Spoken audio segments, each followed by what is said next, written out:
Jesus Cristo, quando veio na Terra, ele veio para salvar a humanidade. Na primeira vez que ele veio, ele foi profetizado como o Cordeiro de Deus. Então ele veio para morrer pelos pecados, para ser o sacrifício, para que todo aquele que nele crê pudesse ser salvo. Jesus falou muito mais sobre a segunda vinda dele do que qualquer outro tema. A segunda vinda de Cristo, ele vem para reinar. Nessa vez, ele não vem mais como Salvador, ele vem como juiz. Se ele voltasse hoje como ele veio da primeira vez, ele seria morto do mesmo jeito. Vamos falar do Apocalipse, assim, que você como estudioso, existe mais chance do Apocalipse acontecer, quer dizer, ou de Jesus voltar? Não, as duas coisas são a mesma coisa. É a mesma coisa? Jesus vai voltar para falar, galera, fechou. Não, na verdade, assim, Jesus Cristo, quando veio na Terra, ele veio para salvar a humanidade. Na primeira vez que ele veio, ele foi profetizado como o Cordeiro de Deus. O Cordeiro era o animal do sacrifício. Então ele veio para morrer pelos pecados. Então não é que ele foi um mau político, uma pessoa que não conseguiu convencer a galera do poder. Não, ele veio porque ele tinha que morrer. Porque ele veio para ser o sacrifício para que todo aquele que nele crê pudesse ser salvo. Sim. Então, quando o próprio Pedro, ele avisou, os discípulos que ele ia para Jerusalém a ser morto, Pedro falou, não vamos deixar que você vá. Aí ele diz, arreda de mim, Satanás, porque ele veio para morrer. Só que Jesus falou muito mais sobre a segunda vinda dele do que qualquer outro tema. E no próprio Novo Testamento, você tem, com exceção de 3 livros, todos os demais falam da segunda vinda de Cristo. Então, a segunda vinda de Cristo, ele vem para reinar. Nessa vez, ele não vem mais como Salvador, ele vem como juiz. Então, ele vai botar para quebrar, né? Não é mais um revolucionário. Não, ele não vai fazer uma revolução, ele vai estabelecer um juízo sobre toda a maldade do mundo. E o livro de Apocalipse no grego é retirar o véu. Por isso que no inglês a palavra Apocalipse é Revelation. O livro de Apocalipse é Revelation. Então é revelação. Revelação do quê? Revelação das narrativas futuras de Jesus. Então preciso voltar um pouquinho para a gente entender essa história. Já amei esse papo. Quando Jesus veio a primeira vez, então, como ele ficou sabendo? Lembrando assim, gente, eu sou ignorante do assunto e é por isso que eu estou aqui com um especialista. Quando Jesus veio aqui a primeira vez, ele sabia em algum momento, em que momento que ele soube que ele era essa pessoa especial que de alguma maneira morreria pela gente? A sua pergunta é maravilhosa. Pô, tá vendo? Não, mas pode parecer uma pergunta banal, mas na verdade ela é muito profunda. Porque embora a Bíblia não diga qual foi o momento em que ele entendeu isso, tem um episódio muito interessante, que foi no bar mitzvah dele. Ele vai para Jerusalém, fazer o seu bar mitzvah, vai com seu pai, com a sua mãe, e quando termina aquela festa, porque o bar mitzvah é quando o menino judeu ele se apresenta diante do público, e ele lê a Torá, e aí ele comenta algum trecho da Torá e tal. Jesus arrasou ali, entendeu? Foi muito bem, os doutores ficaram estupefatos e tal. Quando eles voltam, é interessante que o bar mitzvah é um rito de passagem, né? A Bíblia diz que quando eles voltaram, numa primeira parada, naquele tempo os homens andavam de um lado, as mulheres do outro, Maria perguntou, Jesus está com você? O José falou, não, eu achei que ele estava com você. Por quê? Porque até os 13 anos ele andaria com as mulheres. A partir dos 13 anos ele andaria com os homens. E naquele momento um achou que ele estava com o outro e ele não estava com nenhum dos dois. Ele permaneceu em Jerusalém. Aí eles tiveram que voltar para lá. E na hora que eles argumentam, até Maria fala, filho, mas por que você fez isso? Você não está preocupado com a gente? Aí ele fala, olha, eu estou na casa do meu pai. Você não sabe quem importa que eu esteja na casa do meu pai? E o texto bíblico diz que eles ficaram maravilhados com a sabedoria dele. Quantos anos ele tinha? Ele tinha 12 anos. O bar mitzvah é nos 13, né? Mas alguns acreditam que naquele tempo o bar mitzvah era feito com 12. Sim, ele era muito amadurecido para a idade. Ele tinha um entendimento profundo de quem ele era. Então, mas como é que isso, Lamartine, desculpa te interromper, a gente vai bater nesse papo. Como é que isso naquele tempo as pessoas olharam e falavam assim, com certeza então ele é um cara especial e não um esquizofrênico, eles não entenderam, ele não disse que ele era Messias ali antes dos 30 anos. Ah, tá. Ele era só um cara com total conhecimento sobre... um menino superdotado, vamos dizer assim. Aos 30 anos, quando ele vai ser batizado por João Batista, eles ouvem uma voz do céu dizendo: este é o meu filho amado, em quem eu me alegro. Então ali, antes de Cristo ir para o deserto, quando ele vai ser tentado pelo diabo por 40 dias, ele recebe uma chancela de Deus falando para ele que ele era o filho amado. Quer dizer, isso não acontece com qualquer um, não aconteceu com ninguém, né? Então ali a gente vê claramente que ele já sabia da missão dele. E ao longo da vida dele, muitas vezes ele fala da missão. Eu estou aqui para cumprir a vontade do meu pai e tal, não estou por minha conta, não estou aqui pela minha própria vontade, eu estou aqui para cumprir esse propósito. Mas a gente não sabe exatamente em que período da vida dele o Espírito Santo falou: olha, você é o Filho de Deus, você não nasceu de um relacionamento de um homem com uma mulher, você foi concebido pelo Espírito Santo e o teu propósito é morrer. Entendeu? A gente não sabe, a Bíblia não fala.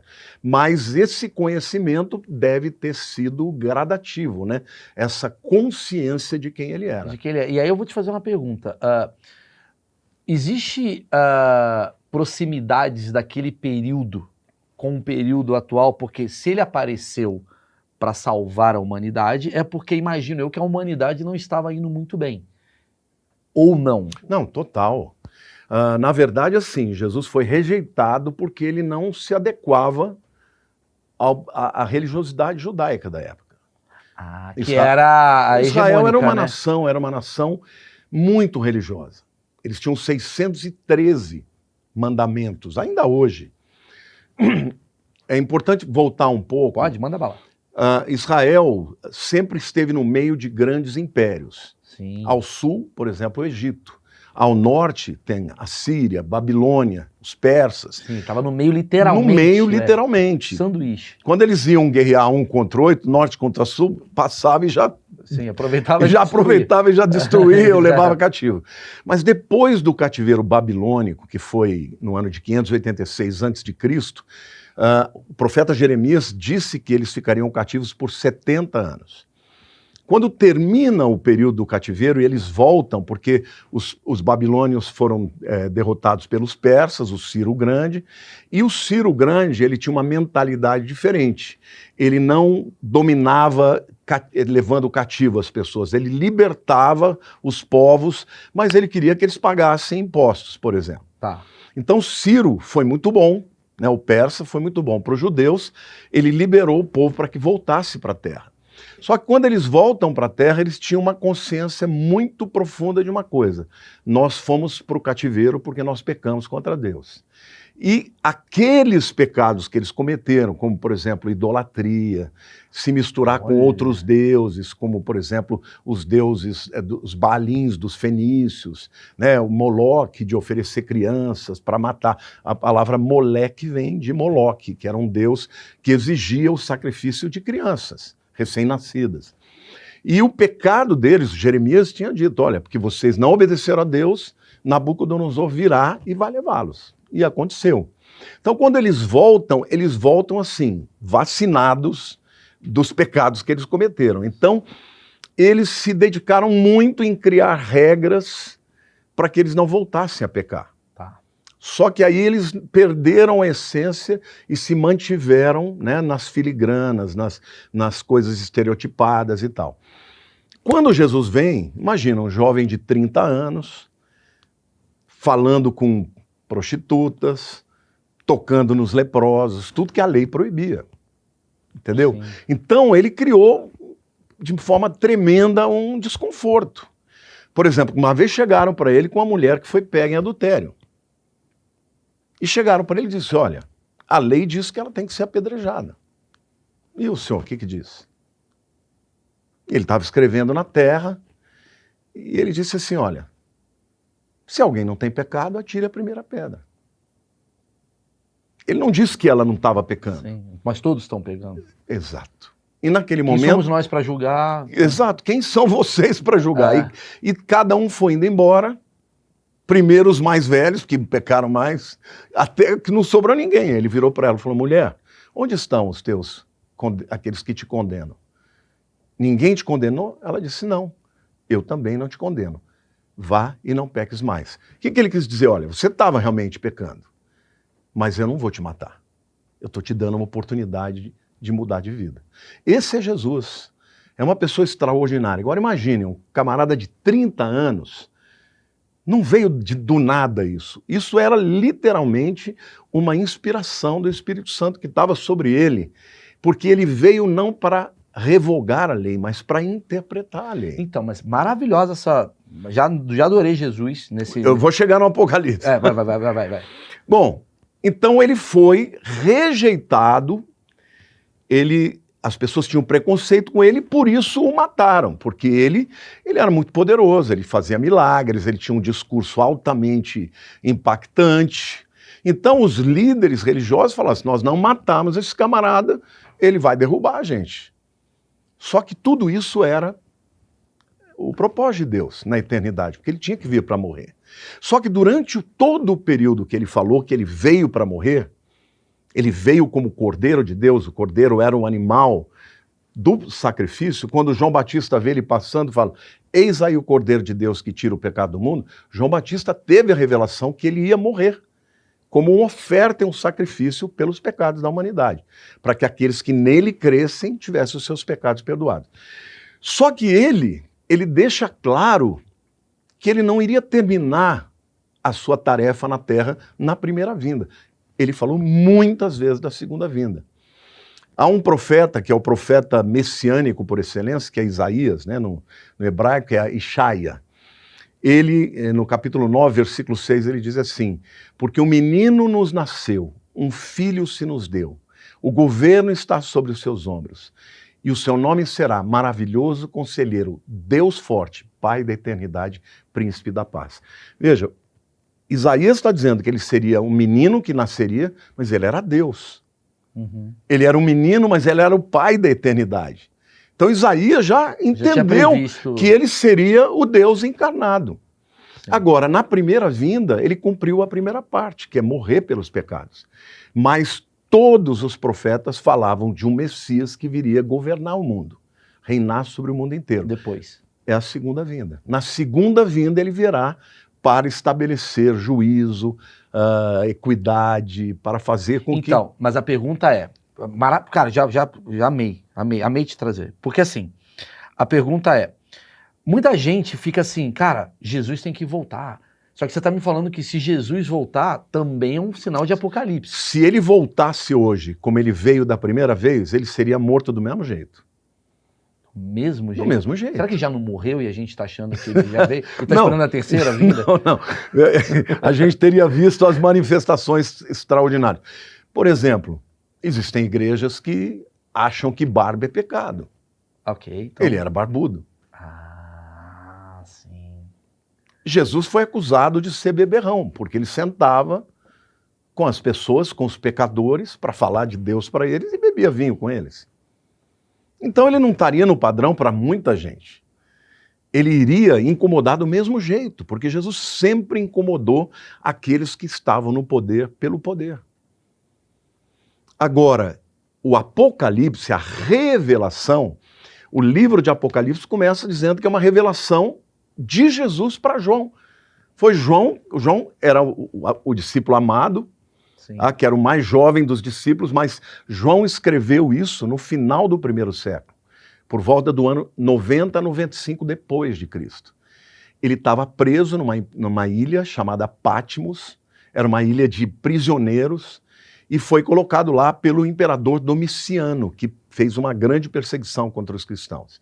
E ele estava lá preso e ele recebeu a revelação diretamente de Jesus do que acontecerá em todos os, vamos dizer, o futuro do planeta Terra, em que Jesus virá, primeiro, para derrubar os poderosos, os homens maus, e vai interferir através da natureza, ou seja, vai acontecer coisas extraordinárias e ele vai vencer o imperador da época, que vai ser o anticristo, e aí vai estabelecer um reino de paz, onde ele vai mostrar para a humanidade o que é governar o mundo sem opressão, sem... Legal. Então, assim, o Apocalipse, na verdade, ele não é o fim dos tempos. Não. Na verdade, agora que eu estou entendendo, o Apocalipse, na verdade, é uma transformação. É o fim de um mundo para um novo mundo. Você entendeu perfeitamente. O Apocalipse não é o fim dos tempos. Quer dizer, é o fim do mundo como ele é hoje. Entendi. Mas ele é um período de transição em que Cristo vem e vai acabar com todos os grandes impérios. Quer dizer, a gente tem que torcer para o Apocalipse, então. Tem que esperar por ele. Eu prego, ensino exatamente para que as pessoas... Hoje, o que a gente vê, Maurício? A gente vê uma polarização extraordinária na questão política. Tem aqueles que acreditam que a salvação do mundo é a esquerda. Sim. E se você olhar para a história, você vai ver que onde o comunismo passou, destruiu. Aí vem aqueles que acham que é a direita, mas a direita também produziu muita coisa ruim. Sim, então, a Bíblia diz, maldito o homem que confia no homem. Não é nem a esquerda nem a direita, é aquele que vem do alto. Pô, Lamartine tem que levar no meu show, velho. Lamartine é nós. Lamartine é isentão, hein? Isentão, cima do muro. Hein? MBL. De jeito nenhum! Não é, porque... Mas eu tenho essa tese também. Não, mas eu acho que... Veja, eu acredito o seguinte, que nós todos temos que ter posicionamentos, temos que votar. Claro, claro. Mas eu tenho dito para a minha igreja, você não pode esperar que a tua salvação venha de um ser humano. Seja ele de esquerda ou de direita. A gente tem que se posicionar, tem que lutar para que talvez o menos ruim ganhe. Mas como é que entra isso na cabeça da pessoa, sendo que Jesus era um ser humano e Jesus é essa figura salvadora e estamos esperando a volta dele? E aí eu te pergunto que assim, nossa, minha cabeça está indo para vários lugares, mas tem um lado que está querendo te perguntar que é, como que a gente vai saber nos tempos de hoje quem é esse... Porque quando eu falo a volta de Jesus, talvez seja até uma alegoria, porque às vezes não é o próprio Jesus que volte, mas é uma pessoa que seria um novo Messias. Não, é ele mesmo. É ele mesmo? É ele mesmo. É ele mesmo, e quando ele vier para o mundo todo, a Bíblia diz que é como o relâmpago que sai do Oriente e vai para o Ocidente, assim há de ser a vinda do Filho do Homem. Todo mundo vai ver um sinal no céu. Vai ser visível, especial, bonito. Vai ser apocalíptico, entendeu? Não vai ser uma criança que vai crescendo. Acho que é Jesus, hein? Porque eu acho que isso que está confundindo, porque está cheio de pastor, o senhor conhece muito bem a turma aí, que se diz o próprio Jesus encarnado. Isso não é verdade. Isso ele também profetizou que aconteceria. Os falsos muitos profetas viriam dizendo, eu sou o Cristo. Não tem o Henri Cristo? Então que a Bíblia... Ele não é? Eu achei que era o Henri, mano. Joga também. Sinuca. Não é ele? Não, mas é isso, porque às vezes eu acho que a Bíblia, por ela ser muito antiga, né, as transcrições e tal, traduções, ela chega no lugar para as pessoas, por exemplo, eu sou um cara totalmente ignorante desse assunto, e eu assumo isso. Eu tô adorando, inclusive acho que eu vou começar a viver com ele. É bom. Já adorei ouvir, vou pegar um pouco de conhecimento. Pegar um pouco de conhecimento bíblico. É bem limitado mesmo. Eu tô muito limitado. Vou começar a assistir Record, vou ver lá o negócio do Moisés, lá que tá bombando a série. Mas assim... que aliás é maravilhosa. Eu vou começar a assistir. Agora Os 10 Mandamentos é uma novela espetacular. Vou assistir novela e tal. Mas assim, gera sempre uma confusão de diferentes camadas da sociedade sobre como é essa volta de Cristo. Porque às vezes Cristo está do seu lado, muita gente fala, às vezes veio em forma de morador de rua, às vezes veio em forma de mulher, e ninguém sabe. O que está dizendo, na verdade, é ele vai vir, vai ser um espetáculo, todo mundo vai olhar e falar, putz, olha, na verdade ele virá em 2 etapas. A primeira etapa, essa você nunca ouviu falar mesmo. Não. Se chama arrebatamento da igreja. Eu já ouvi falar. Ele vai vir e não será visto por ninguém, só pelos que creem nele. Aí você me ferrou. Aí vão sumir. Quem crê morre? Não, morre não. É levado para a presença dele e o corpo vai ser transformado de um corpo mortal num corpo imortal, como é o corpo de Jesus. Putz, então, esse primeiro momento é o que abre a chamada Semana da Tribulação, que são 7 anos.